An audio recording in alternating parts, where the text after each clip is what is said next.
मैले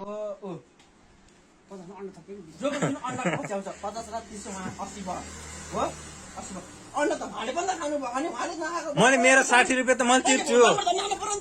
मैले 60 रुपियाँ तिर्छु तपाईँले 60 रुपियाँ तिर्नु दालमा 30 रुपियाँको ल्याउनु त्यो त हुन्छ हो कि अन्त अब 30 रुपियाँ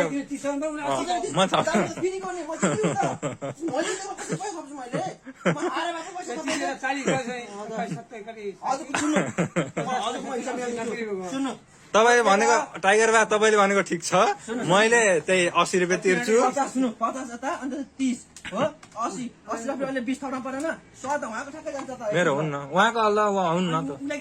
उनको सुन्नु उनको फेरि म मान्दिन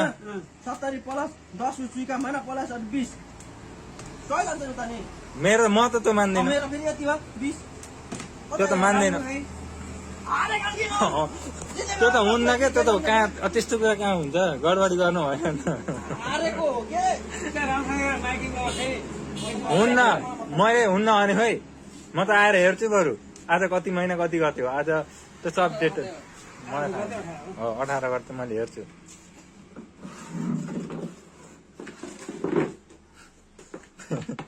के को निर्णय गर्यो तिम्रो निर्णय के भयो त मेरो निर्णयमा सबै टिमटाउन हजुरले गर्नु